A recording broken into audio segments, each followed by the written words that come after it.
Good afternoon, everyone. Welcome to Bamf. This afternoon, we are missing Mike Lafferty because work decided to pull him in.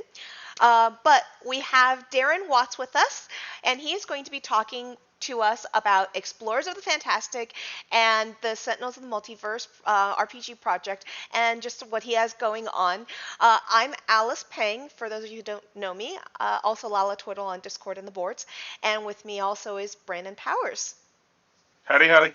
So, and hello.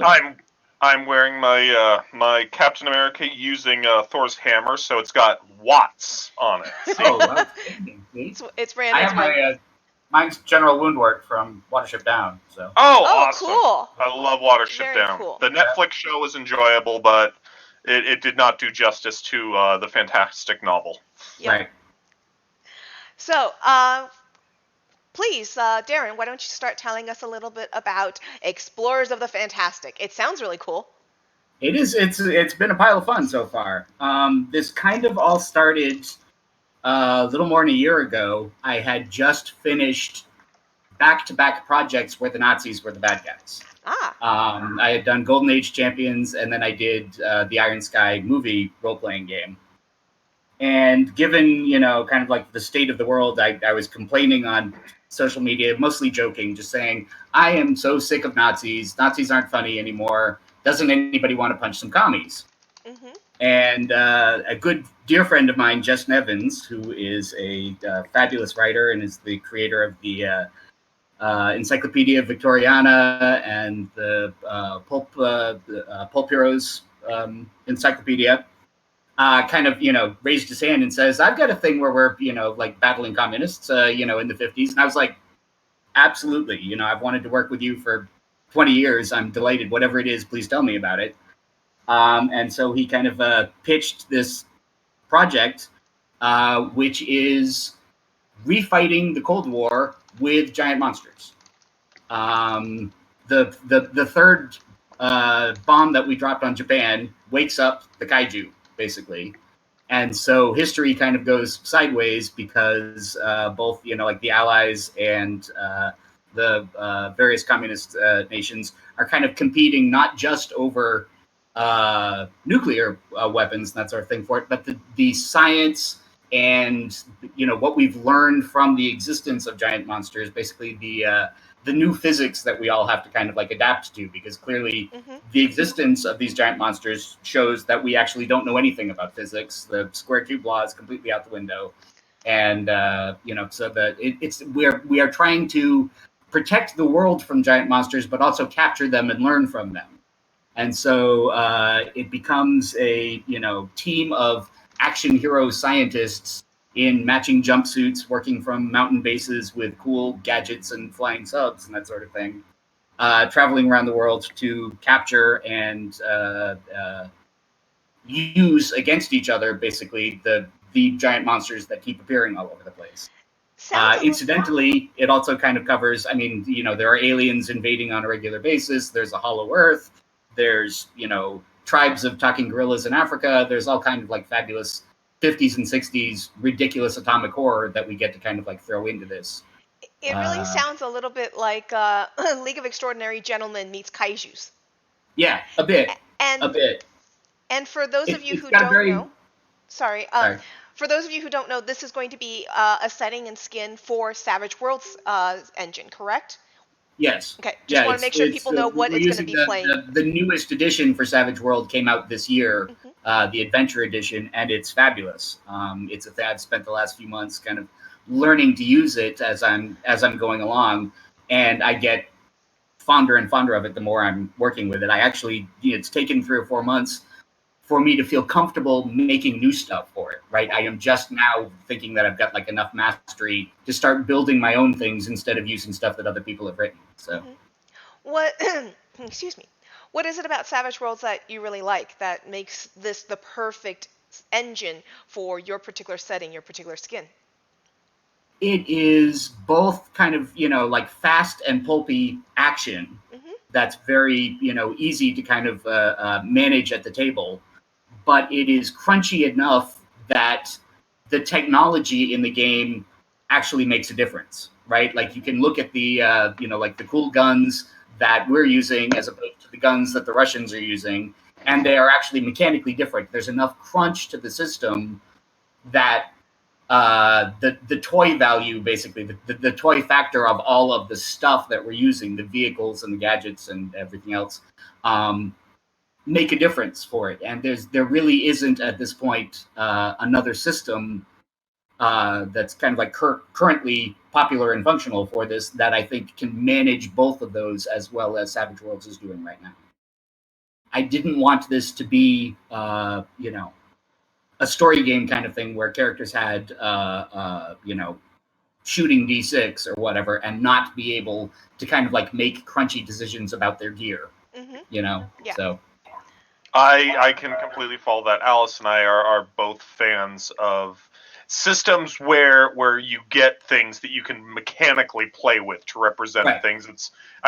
Champions is a big one for us, and a lot of others. And while we can appreciate story games like Fate and that they do a good job, if we're going to come to the table and we're going to like put work into it, those aren't the games that we're going to say, hey, let's play this, because we're going to want something. I can play one shot. Story games are fabulous for the kind of things that they do. I enjoy a great many of them, but like I said, I wanted this to have a lot of toy value to it. I wanted the props and the gadgets and everything to be significant and important in play.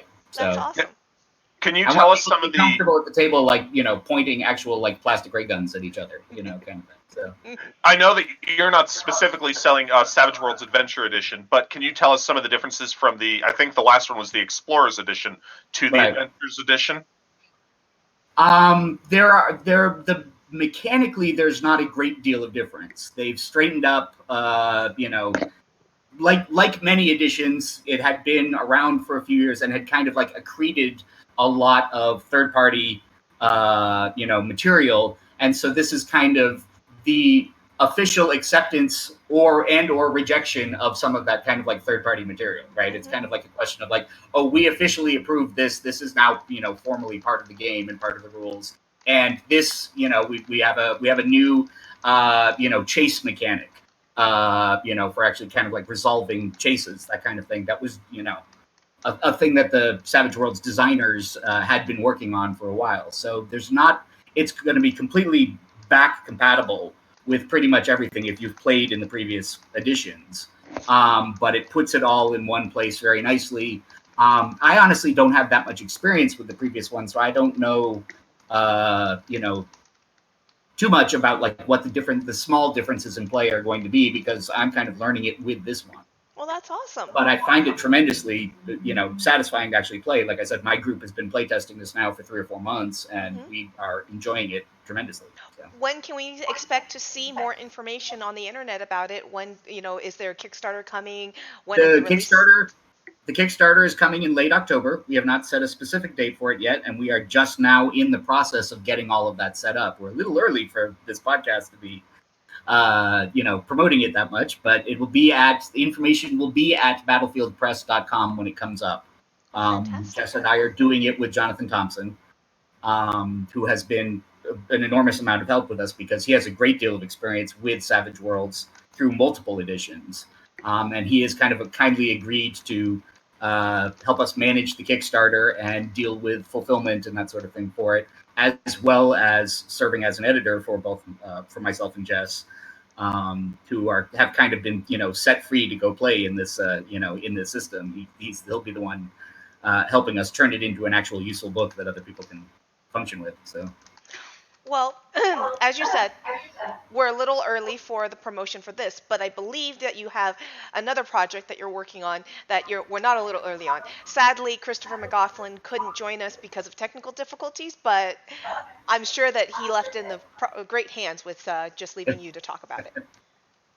Sure. We have, as part of the Kickstarter for the Sentinels Comics RPG, coming from Greater Than Games, Christopher and I have been writing one of the kind of like core meta setting books that is the fake history of the fake comic book publisher who published all of the comics that this game is supposedly based on. And so as kind of, it serves simultaneously as a lore book for players, but also like tells the additional story of why the comics are the way they are. So it's kind of like a guide to this fake history.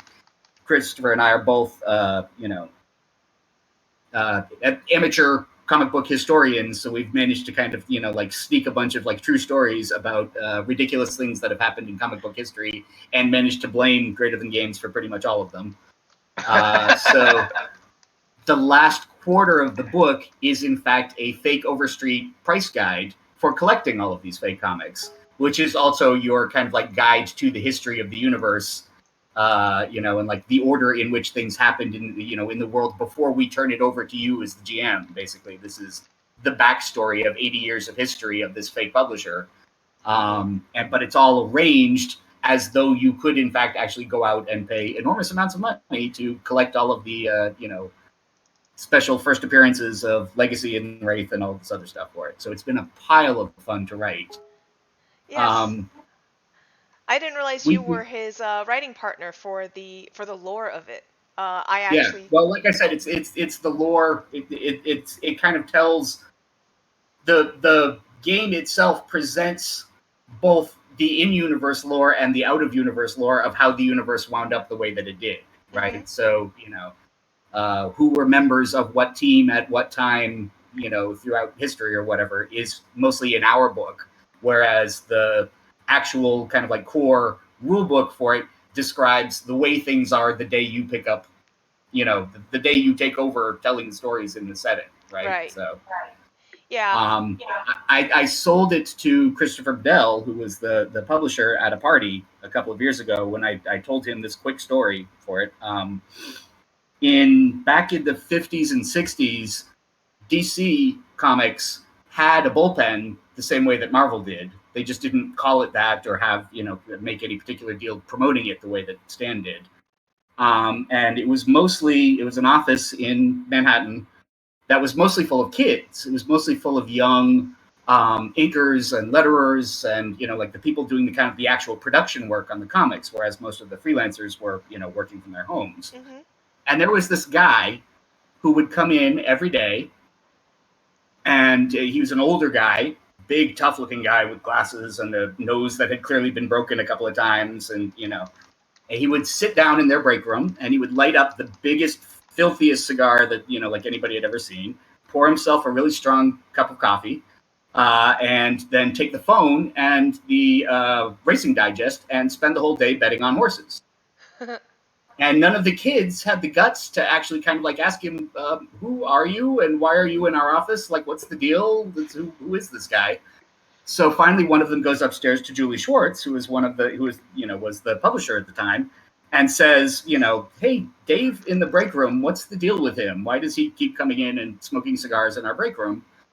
He doesn't seem to work here. And they said, Julie said, well, back before DC was DC Comics, back when it was national periodicals, we published some pulp magazines, and we published some spicy pulps, and we got busted for obscenity charges. And that guy told the judge that he was the publisher, and he did 2 years in prison for us. And for the rest of his life, he had a job, like a no work showing up job at DC for 30 or 40 years after that. Right? Now that's a true story, and I told Christopher, it's like, imagine the version of that I can tell about your company.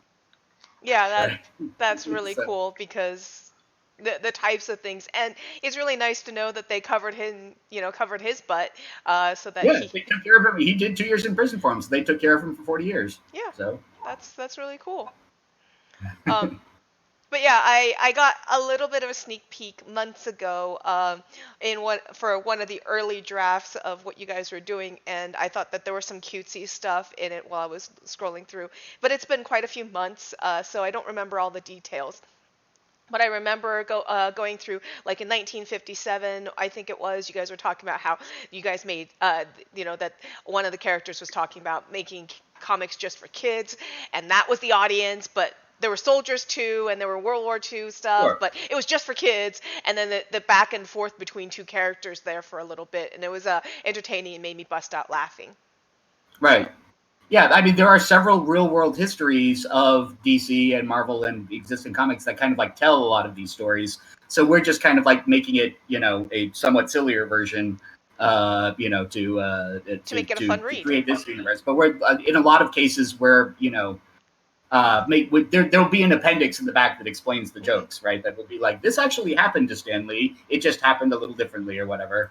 And it goes all the way up through to the modern day, right? Like we have the 1-900 number Kill Robin, like scandal basically, like of the 90s. Of course, once again, happens to our publisher as well when they decide, to get rid of a character by having people call in to decide whether or not he lives or dies. And it goes much worse for them than it did for DC. So We have a lot of history in comic books these days. I mean, it's been 100 years of lots of shenanigans to put together. absolutely. So look forward. So yeah, to so in the early days, Sentinel Publishing is basically a mob front, and it's a way for the mob, the St. Louis mob, to kind of like launder their money.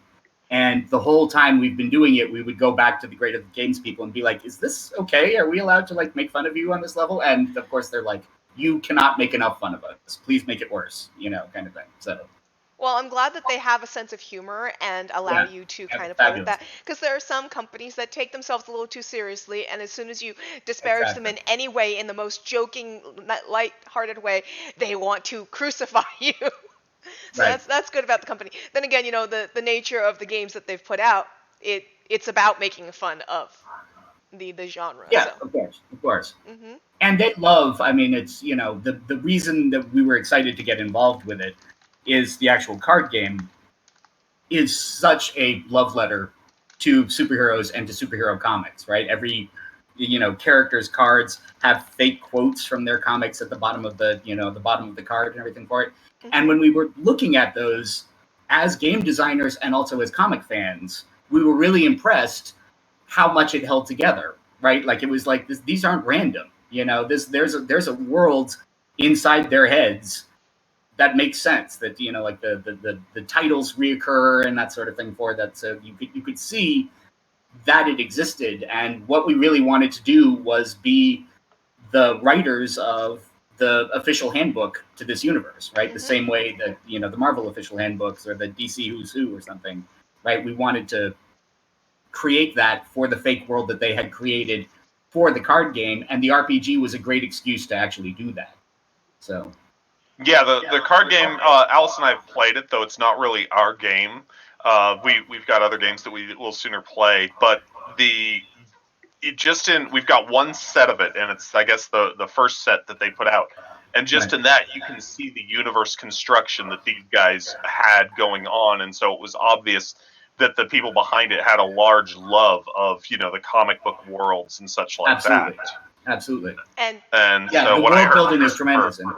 Yeah, when I heard Christopher was in this project, Alice and I have been waiting for that RPG to come out and all, and that just made us a little more interested in, seeing what that book's going to look like that he's doing.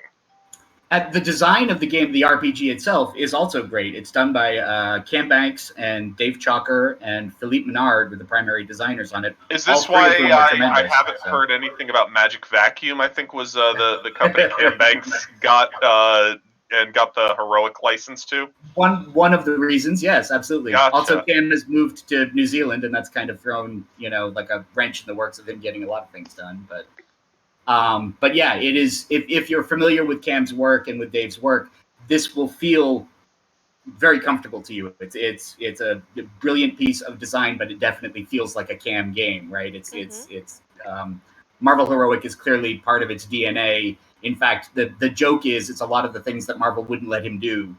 In Heroic, he's kind of like put into this, and it's a very strong game. It's very well put together. Well, that cool. Just makes me even more excited about it because Alice and I are big fans of the Marvel Heroic game. We've played a couple sessions of it and just had a fantastic time in that one. And I know that, like, whenever somebody mentions it on the Bamf podcast, Mike's like, can we just take a moment to pour a 40 out for Marvel Heroic? And the guys there had a great time with it as well. I totally agree with that. The hero Absolutely. point economy, where you got to try and determine, whether you were generating hero points and such on some of these characteristics, was a great aspect, and And the Doom there's a pool. lot that I enjoyed. Yeah. Absolutely. No, they're all three of them are brilliant designers, and of course, Christopher and Adam from GTG have also contributed to the design, because it does. If you're familiar with the card game, the mechanics of the RPG will feel comfortable to you, right? Like they work similarly. If you're used to using Legacy's deck, then playing him from his character sheet will be very easy to kind of like make the adjustment to, right? It's a combination of those aspects. So it will feel very comfortable, I think, for players who come to it, even if it's their first RPG, if they're coming to it because they love the world and they love the card game and want to see the next thing that is using those characters in that universe. I think they'll feel very welcomed by it, because the adjustment will not be bumpy. Good. That sounds awesome. Well, awesome. Can Go you ahead, tell Alice. us a bit about the engine for that? Have you actually played it or interacted with the engine? I've played a great deal of it. Sure, yeah. So It works. There are traits and skill that is traits and qualities, and then so you have a list of your powers and a list of kind of your skills and other aspects, and each of those is represented by a die size.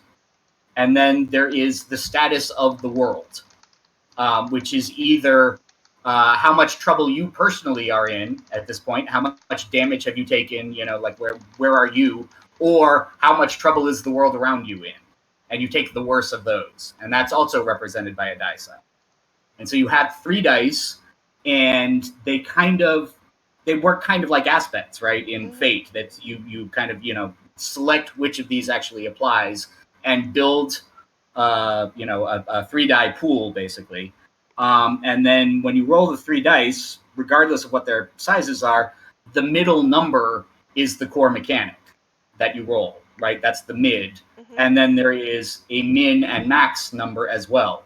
So the core conflict resolution is the mid, but superheroes use the min and max to represent other things, right? So if you're using your power, it might be, okay, this, the mid determines whether or not I hit, and the min tells me how many people I hit, or, like some additional things that, depending on the builds of the individual powers. So it is very much like the old Marvel Heroic. Is there still a Doom pool like mechanic?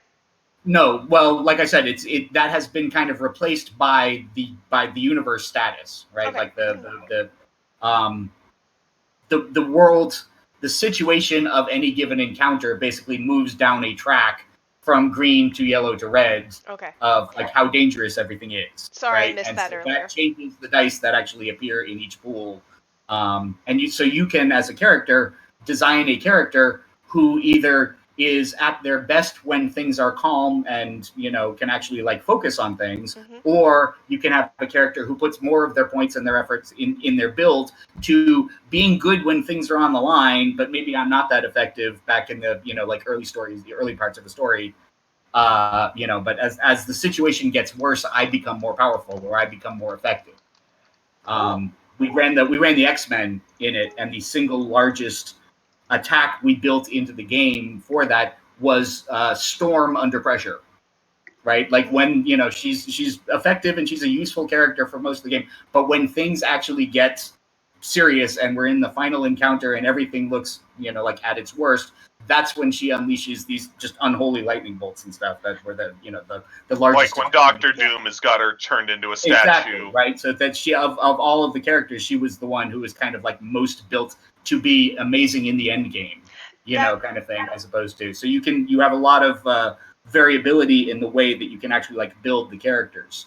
They also have principles that are part of the character design, and when the characters are living up to their principles, they also can get like bonuses in their whatever it is they do. So whatever kind of like role you feel you are on the team, right? For this, if you are fit for the principle of justice, then when you are facing a situation that is clearly unjust, according to the definitions of the term for it there, then you get additional dice or you get bonuses or whatever, like based on it. So you have a great deal of freedom to kind of manipulate that. I really like some of the things you're saying because I feel like it really, while it has the core aspects of the old Marvel Heroic, they definitely took it a step further and advanced it. And there's certainly aspects because taking the do you work best in as one person Two or or a teamed up team, with right? Yeah. or a team or duo. I think that this is Yeah. what you're saying in the in the calm or the highest stress level is a great advancement from that. And actually, Brandon, to refer to Lexa would function best. Ella would function best at the highest stress, and at the lowest stress, she'd function the worst. Right. Yeah. Exactly. We've seen that because when everything is hitting the fan and it's the worst possible situation and people call Liberty, she'd fly in and she'd always crit everything. But at the easiest thing, she kept sticking her foot in her mouth. So I love Sure. what you're saying because it so easily represents some of the games we've played. Absolutely. Absolutely. It works very well. It's a lovely kind of combination because it gives you that story game level kind of narrative reaction While to having what's some happening. crunch. But it's crunchy enough to be interesting, Yes. right? Like the actual mechanic of how it plays is a lot like playing the card game where you have, it's like I have to,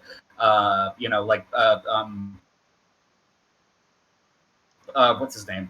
Absolute Zero, right? Has to actually like hurt himself to get his powers actually working, right? Because in order to use his highest end ice powers, he has to kind of like open up the suit that is protecting him from the damage the environment does to him. So like, it's, as long as he is willing to take on damage himself, he can do an increased level of damage to everybody else.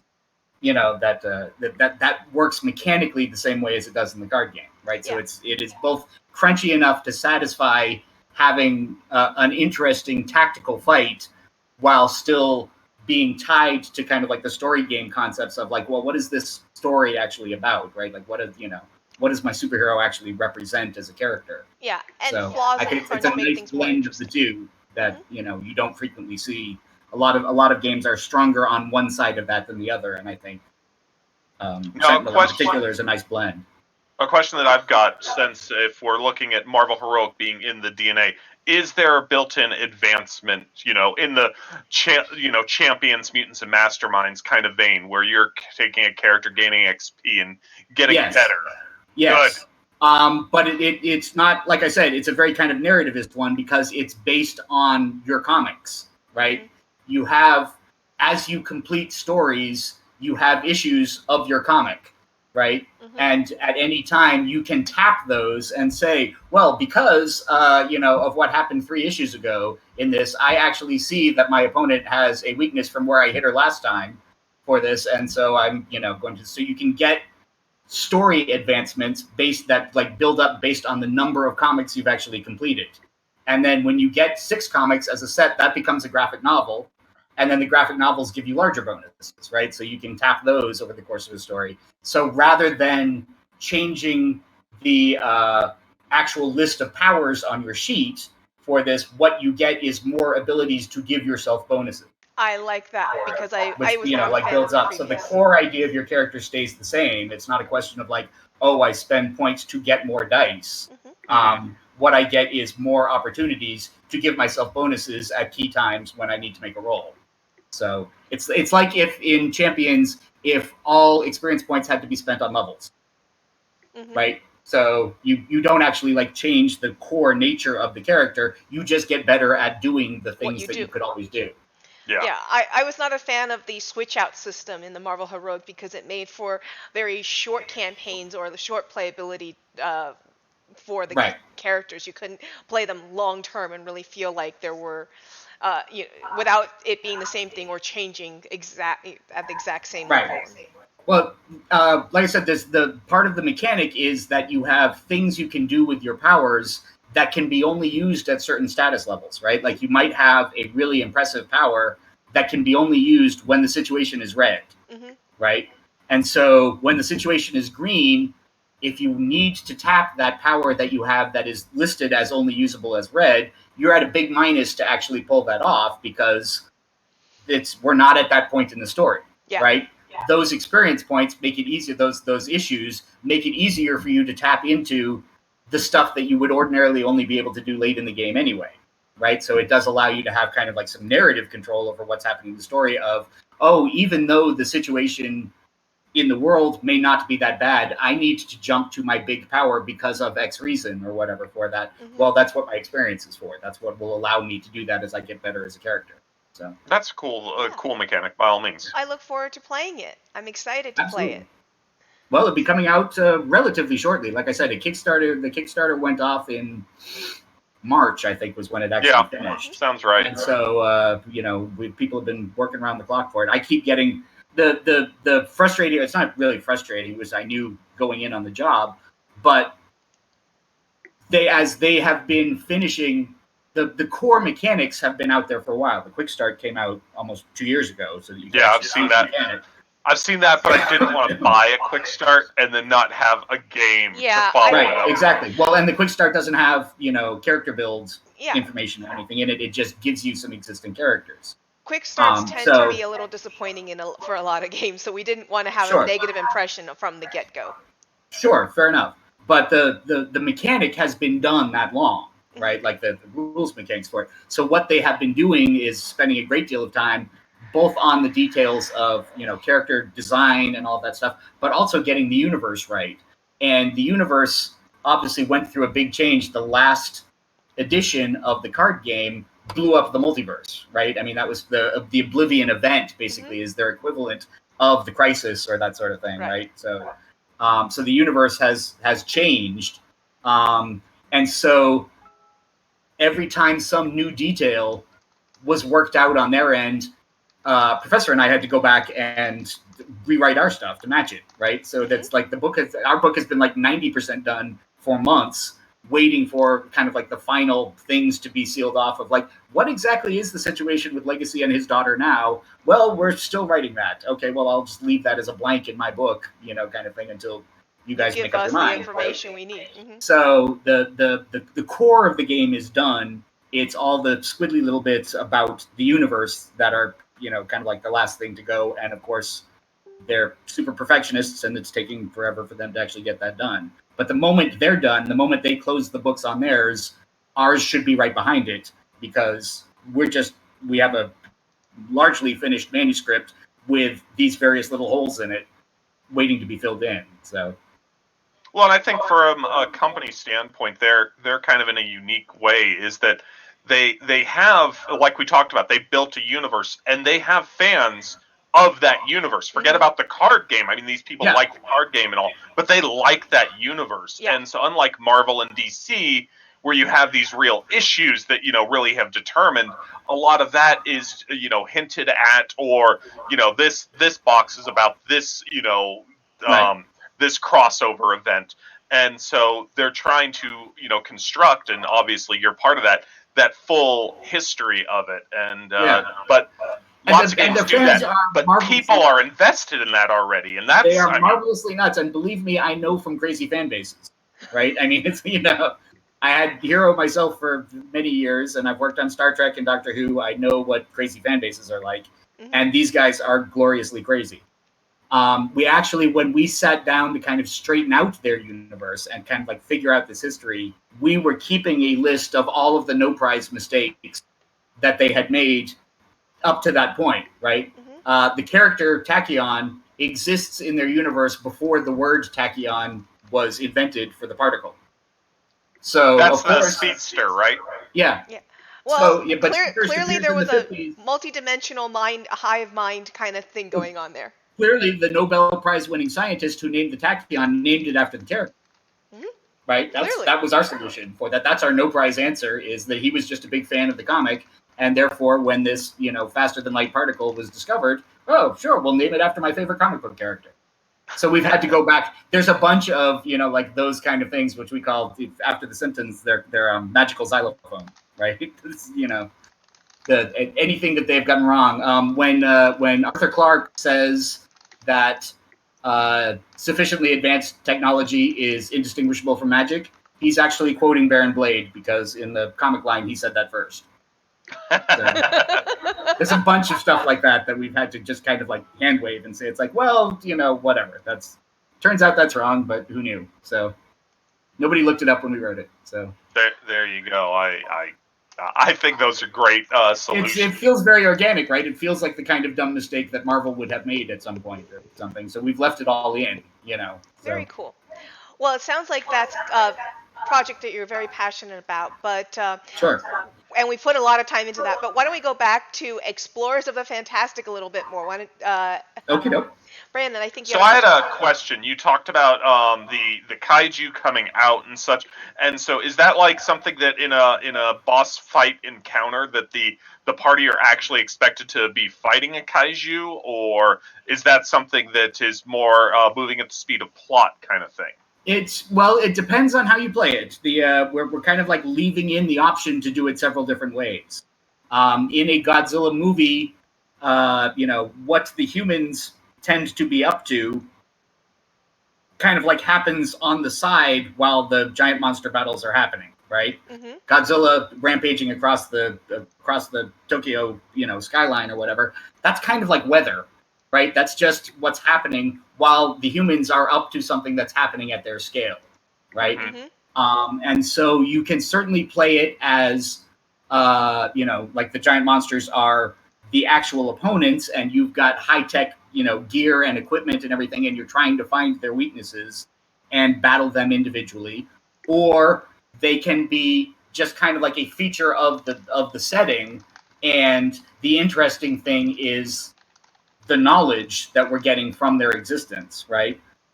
If you look at Destroy All Monsters, just as an example movie for it, aliens have come to Earth, and they have taken all of the giant monsters and mind-controlled them and set them loose on the world. And the heroes have to fight the aliens, not the giant monsters, right? They have to eventually, find the facility on the moon that's actually like mentally controlling them, and then they take control of that facility, and then suddenly they're piloting the giant monsters around, right? And then so now that becomes like the cool thing that the heroes are into. Or, we're in a race with our opposite number agency of human-level agents who of us is going to get control over this monster on some level. That being said, or heroes can steal alien one more quick thing. That being said, sorry? Oh, I thought you were pausing. I apologize. Please finish. Yeah, just that being said, it's not really fun to have a giant monster game where you can't be the giant monster. Mm-hmm. So you can also play it on that level where, at some point you're playing the PCs who are doing their human level scale of what's going on, but we're going to have rules so that giant monsters can fight each other for that, and those can be taken over by the characters at the table as well. So there's no, I'm missing out the fun part of what's going on. No, you'll also get to play a monster and, smash a city and knock some buildings over just as part of what's happening. But that's not really the core of the game. That's just a fun thing that you do on the side, Yeah, and when you were talking about that, I thought, well, the heroes can also take over an alien spaceship and then go fight the kaiju in it. Sure. Absolutely. Absolutely. And giant monsters are not the only things that we're fighting. They're just kind of like the key event that changes the world. Mm-hmm. With the science that we get now from understanding them, we're also fighting alien invasions, and we're exploring the Hollow Earth, and we're traveling to, the depths of Africa and finding tribes of intelligent gorillas. Anything that might happen in a crazy 50s or 60s, atomic horror level, movie or TV show or anything. You can play Johnny Quest in this. You can play, Thunderbirds or Go. You can play any kind of 50s or 60s story where action scientists are the heroes, basically. And League of Extraordinary Gentlemen, like we mentioned earlier. Yeah, mm-hmm. Yeah, exactly.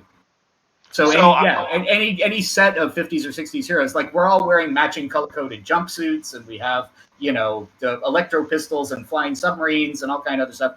There's all kinds of adventures that you can get into that don't necessarily have a giant monster in them at all. Mm-hmm. But the reason we have cool flying subs is because of technology and science that we got from studying giant monsters. So that's kind of like a background of the setting. Yeah. Mm-hmm. Doomtown Deadlands was totally changed by the discovery of Ghost Rock. Not necessarily everything follows Ghost Rock in the story, but that was the catalytic event. So are kaiju like ninjas, that the fewer that are around, the more dangerous? But if you get a pack of kaiju, then they become weaker? Absolutely. Okay. Well, it's because we've been having a kind of a film festival of them recently for it, and my wife has now discovered that Anguirus is her favorite kaiju because he never wins a fight. He's 0 for 30 or 40. He's just the guy like Worf that you send out there to get his butt kicked so that you can accept how tough the actual new bad monster is.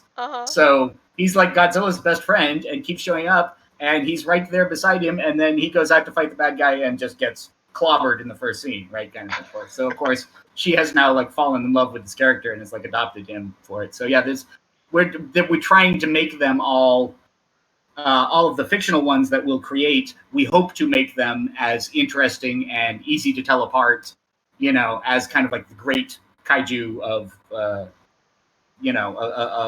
Japanese films have been, right? And it is a great sorrow to us that Anguirus is not in the most recent Godzilla, all monsters, the last one that just came out for it, that they didn't actually get the rights to him. They only got the 4 that they did. So rights are a very funny thing, as Sony versus Disney going on right now. Yeah, exactly, right?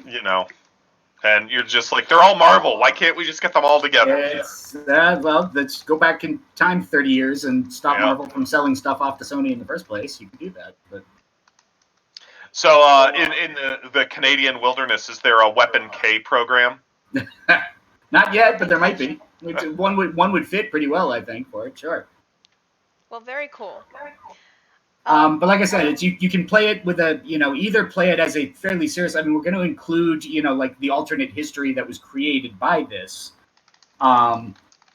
We play tested an adventure a couple of weeks ago where the heroes had been invited by a Tibetan monastery to come look at their Yeti stuff. Right, like they had like a scalp and a claw and a bunch of other stuff and some fur from Yetis in their monastery, and so they were inviting the scientists to actually come look at it.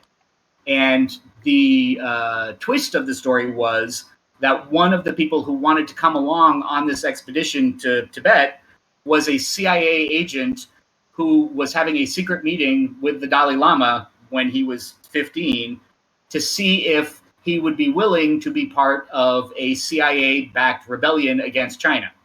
Mm-hmm. So you can play this as a fairly serious kind of like political game of retelling the stories of the Cold War and take that all very dead seriously.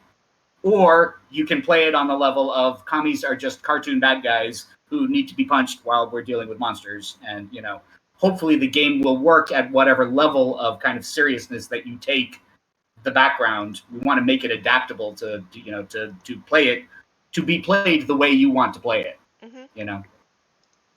Is the game is specifically set in 1950s, 60s, or do you guys have kind of how things go from there? What we are right now, all we have is the 50s and 60s. We hope that it is successful enough that people will want to come along, and buy enough of these to make it worth our time to make more supplements. Also, the stretch goals for the Kickstarter will include several other writer friends of ours, and some of their material might actually kind of like take the same basic setting idea and expand it into either previously to the public awareness of kaiju, or take it further into the future, into the 70s, 80s, to the modern day, or what. But the core game that Jess and I are writing is specifically in the 50s and 60s. Very cool. Gotcha. And, I'm certain it's beyond the scope of what you guys are looking at, but, kaiju miniatures. I'm blown away that, we get all these dragons or dinosaurs and such, but Reaper and the other companies, I don't see kaiju coming out from them specifically.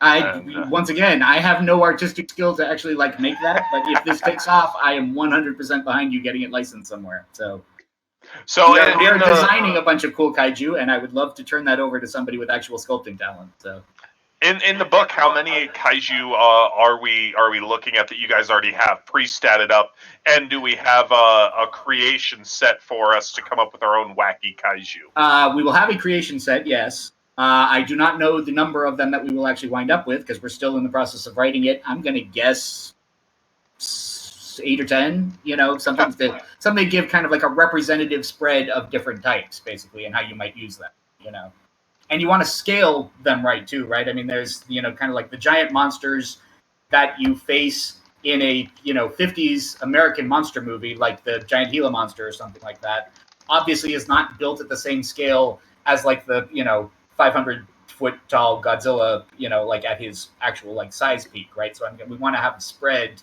depending on the level of where you want the menace to be at, right? Like exactly the first game of this that we ever ran, they were facing a giant snapping turtle, and they beat it by driving a boat full of explosives into its mouth, which is a perfectly good way to defeat a monster in a certain kind of monster movie in the 50s, but that's not going to work on Godzilla, right? That's just, right. Godzilla will just chow down on that and keep going, and, it might give him a little indigestion or something, but he's just going to keep smashing Tokyo, right? So, I mean, scale is a big part of the game. It's a big part of the interest in kaiju. And so we want the game to work at multiple different scales. Is there any mechanic that you guys have to help enforce the like difference between scales?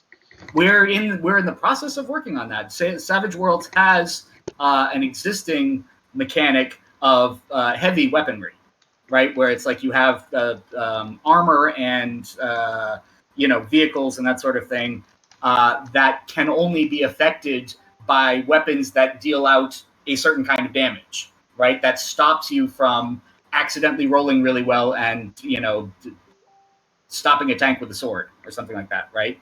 And so mechanically, we are working on kind of like the next step up from that, because we don't want a tank to get an accidental lucky shot on Godzilla and take him out accidentally just by rolling really, right? Like a tank should never, no matter what it does, your best shot from a tank should never do anything more than distract Godzilla, right? So we're working on the mechanic of kind of like taking the heavy weaponry concept up another notch to the super heavy weaponry or something, whatever. We haven't decided on the name. If you need playtesters, you have 2 volunteers right here. Absolutely. Yeah. Right now I have 2 groups actually currently running it that I'm still, it is not in a state yet that it can be run without one of us in the room. Well, awesome. When it gets to that point, we have to like turn it over to other people, right? We have to then, at some point this game has to stand on its own. Right. You can't sell a copy of me and, Professor with every game. So, but we're not at that point yet. When we get to that point, I'd be delighted to send you guys a copy and let you play it at home and see. Awesome. See what you think of it. So. Well, we'd also love to have you on for actual play demos and such like that on BWK, as we've talked about. So. Sure. Yeah. Absolutely. No, that sounds like fun.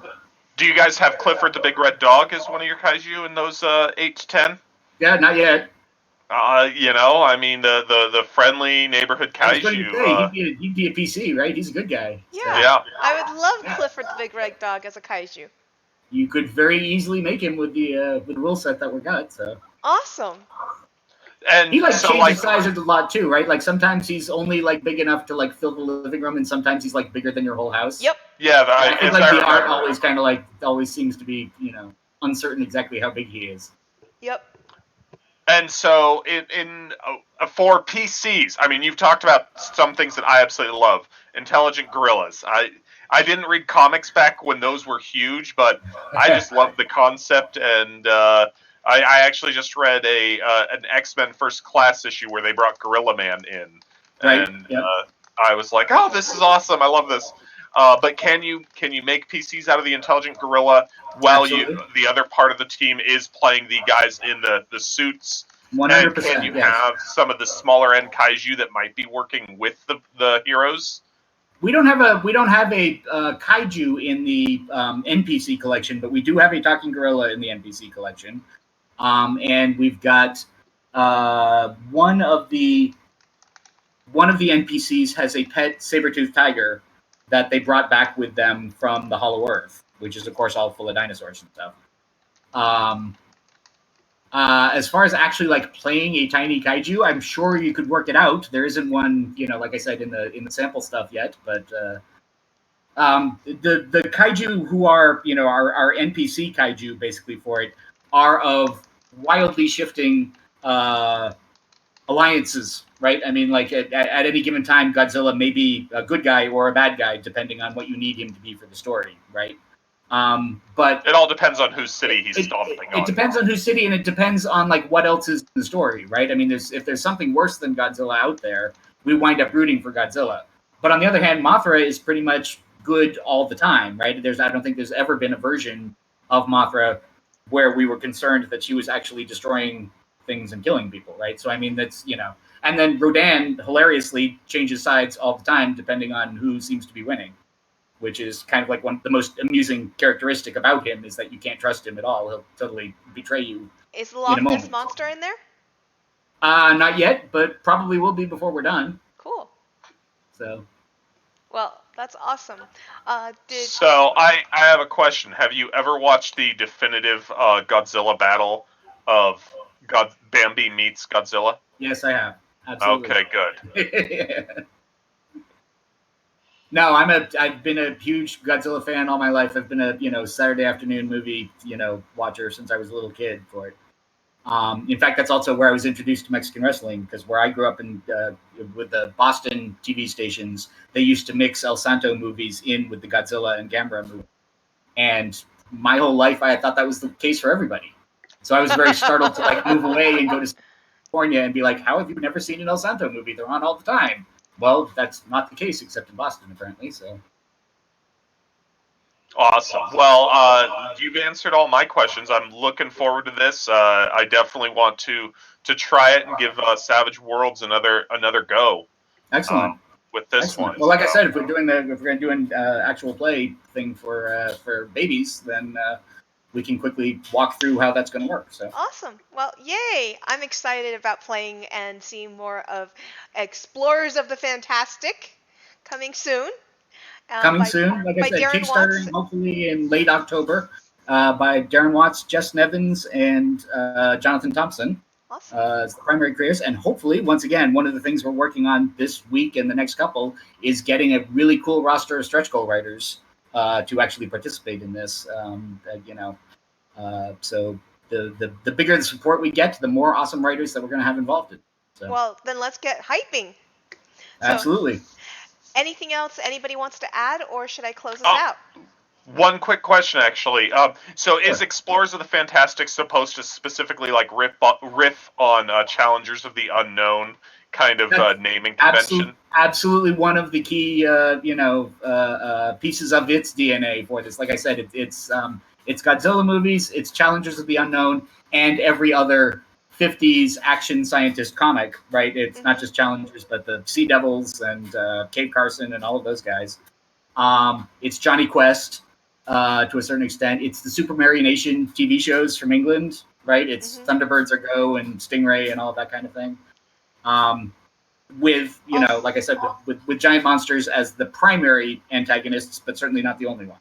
So. All stuff I haven't watched since I was very young. Well, bring it back because it's cool. Yep. Well, that's. Well, I've been wondering during this entire conversation where the cartoon for Explorers of the Fantastic was when I was growing up. Right? Exactly.